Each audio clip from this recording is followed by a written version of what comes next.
Varicose వ్యాధితో బాధపడుతున్నారంట. తక్కువ ఖర్చుతో ట్రీట్మెంట్ కావాలి అనుకుంటే ఎవిస్ హాస్పిటల్ని సంప్రదించండి. నమస్కారం. మనం పంచతంత్ర కథలు వింటున్నాం. పంచతంత్రంలో కొన్ని కథలు మనం ముందు తెలుసుకున్నవే. పావురాలు వాళ్ళతో సహా ఎగిరిపోయి తమ స్నేహితుడైన ఒక ఎలుక దగ్గరికి వెళ్ళి, పావురాల రాజుకి ఫ్రెండ్ అయినటువంటి ఒక ఎలుక దగ్గరికి వెళ్ళి తమ కట్లు ఊడదీసుకుని పావురాలన్నీ ఫ్రీ అయ్యాయని కథ వింటాం కదా.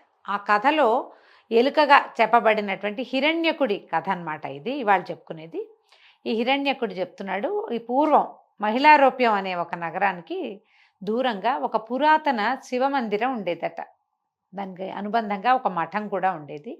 అయితే ఈ మఠానికి ఒక తామ్రచూడుడని ఒక ఆయన అధిపతిగా ఉండేవాడు. అంటే వచ్చి అక్కడ మఠంలో ఉండేవాడు అనమాట. కొంతమంది శిష్యులు వాళ్ళు వీళ్ళు ఉండేవాళ్ళు. రోజు ఏదో ఆహారాన్ని తీసుకొచ్చి ఈ మఠంలో పెట్టుకునేవాళ్ళు. మఠంలో పెట్టుకుని వాళ్ళు ఏంటంటే, ఆ కాలంలో సన్యాసులు మఠాల్లో ఉన్నప్పటికీ సొంతంగా తమే భిక్షాటనకి వెళ్ళి భిక్ష చేసిన ఆహారాన్నే భుజించాలనేది వాళ్ళకి నియమం. అయితే ఈ తామ్రచూడు రోజువారీ భిక్ష తెచ్చి పెడితే ఈ ఎలుక, హిరణ్యకుడు అనే ఎలుక తన తాలూకు గుంపుతో పాటుగా వెళ్ళి శుభ్రంగా అది భక్షించేసేది. ఎలుకలు తినేస్తున్నాయని ఈ తామరచూడు మొదలైన వాళ్ళు ఏం చేశారంటే, ఈ పల్లెటూర్లలోకి వెళ్ళి ఉట్టి లాంటిది, అంటే వేళ్లాడేసే ఒక సాధనాన్ని పట్టుకొచ్చారు. అదేంటి, పైనుంచి తగిలిస్తే అందులో ఈ భిక్షా పాత్రని పెట్టేవాళ్ళు.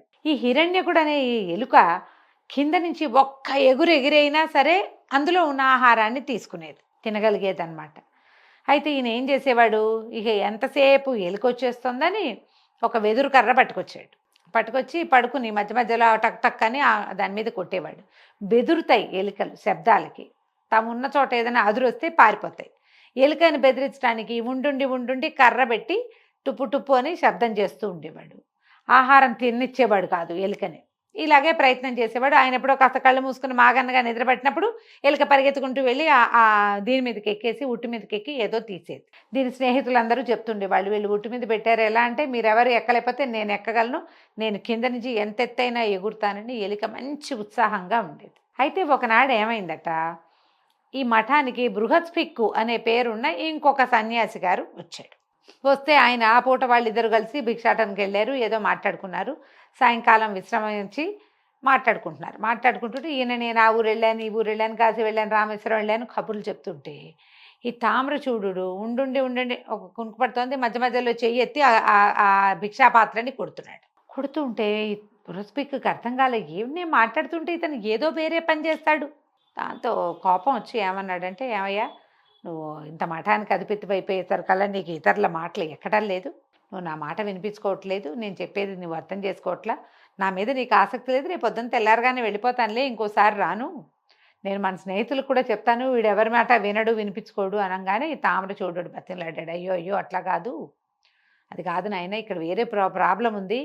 ఈ ఆహారాన్ని నిల్వ చేసుకుంటున్నావు, రేపు పొద్దున్న తినటానికి తెల్లవార్లు ఎలుక ఒకటి వస్తుంది, అది ఎంతసేపు తిండికి ఎగబడుతోంది, అది మూతి పెట్టిన తర్వాత తినలేము, దాంతో దాని మీద ధ్యాసతోటి నేను నీ మాటలు వినలేదు, కానీ నీ మీద అశ్రద్ధ కాదు, ఆసక్తి లేకపోవటం కాదు, నువ్వు నాకు చాలా స్నేహితుడివి, మధ్యలో ఈ సమస్య వచ్చిందయ్యా, దీంతో చచ్చిపోతున్నాము అని చెప్పేసరికల్లా ఆశ్చర్యపోయాడు బృహస్పిక్కు. అదేమిటి, కిందుంటే ఎలుక వస్తుంది, ఉట్టి మీద అది ఇట్ట గాల్లో వేళ్లాడుతుంటే కింద నుంచి ఎలుక మొహంది ఏం చేస్తుందంటే, నీకు తెలీదు, ఆ ఎలుక ఇక్కడి నుంచి ఒక్క ఎగురుతుంది, మిగిలిన ఏ ఎలుకలు ఎగరలే, ఒక్క ఎలుకే ఎగరగలదు అనగానే బృహస్పిక్కు ఆశ్చర్యపోయాడు.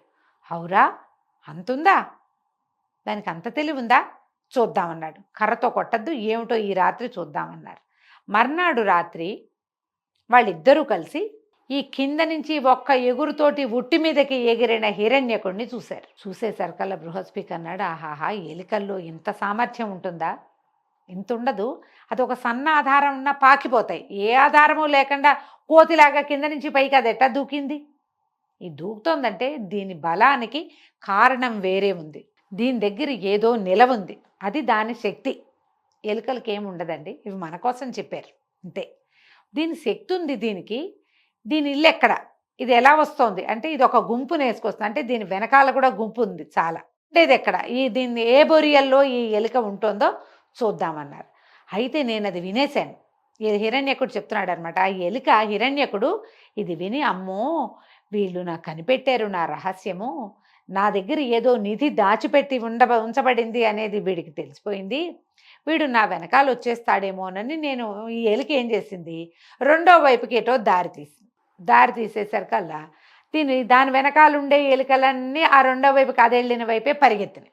వీళ్ళకి తెలియంది ఏంటంటే అక్కడ ఒక పెద్ద పిల్లి ఉంటుంది. ఆ మనుషులిద్దరూ కలిసి, అంటే ఈ మన మఠంలో ఉన్న వాళ్ళిద్దరూ కలిసి తమ గుప్తధనాన్ని చూస్తారేమోనన్న భయంతో హిరణ్యకుడు రెండో వైపుకి దారి తీసేసరికి అక్కడ ఒక పిల్లి ఎదురైంది. హిరణ్యకుడైతే తప్పించుకుంది, కానీ ఆ పిల్లి ఎలుకల మీదకి దాడి చేసింది.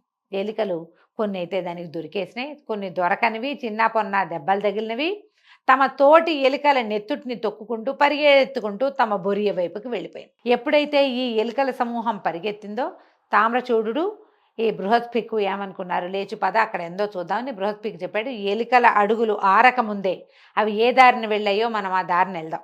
ఏదైనా తవగోల ఉందా మన ఇంట్లో అంటే గుద్దలి అంటారండి, తవడం ఉందా అని అడిగితే ఉంది, అంత ఉంది వాళ్ళ ఇంట్లో, ఒక పలుగు లాంటిది ఆ మఠంలో. ఆ పలుగు పుచ్చుకుని బయలుదేరితే ఏమైంది, ఈ ఎలుకలు వేరే ఎలుకల నెత్తుట్లోకి అడుగులు వేసుకుంటూ పరిగెత్తినాయి కదా, తమ సొంత గూటికి పరిగెత్తేసాయి. ఎక్కడికో వెళ్ళాలా, మనకి భయం వేస్తే ఎక్కడికి పరిగెడతామండి, ఏదైనా ప్రాబ్లం వస్తే మన ఇంటి వైపుకి పరిగెడతాం. జంతువులు కూడా అంతే, ఈ ఎలుకలు కూడా పారిపోయి తప్పించుకోవడానికి వేరే ప్లేస్కి కాకుండా తమ ఓన్ ప్లేస్కి పరిగెత్తుకొచ్చినాయి. ఎప్పుడైతే అవి వచ్చేసినాయో వాటి కాలి గుర్తులు చూసి, నెత్తుటి మరకలు చూసి ఎలుకల కాళ్ళ గుర్తుల్ని గుర్తుపట్టి ఈ బృహస్పిక్కు తర్వాత ఏమో ఇతను తామ్రచూడు ఇద్దరు కలిసి అక్కడికి వెళ్ళారు. తీరా వెళ్తే ఆ బొరియ దగ్గర ఒక చిన్న గొయ్యిలాగా ఉంది, ఒక నాపరాయి ఉండి ఆ కింద గొయ్యి ఉండేసరికల్లా అతను అదంతా తవ్వేస్తే ఆ కింద చూస్తే బోలెడంత బంగారము తర్వాత ధాన్యము కనపడ్డాయి. దాని మీద పడుకుంటుంది ఆ ఎలుక, ఈ హిరణ్యకుడు అనేది. ఎప్పుడైతే తన దగ్గర చాలా ఉన్నది అనేది అర్థమవుతుందో అప్పుడు వ్యక్తులకి ధైర్యం వస్తుంది.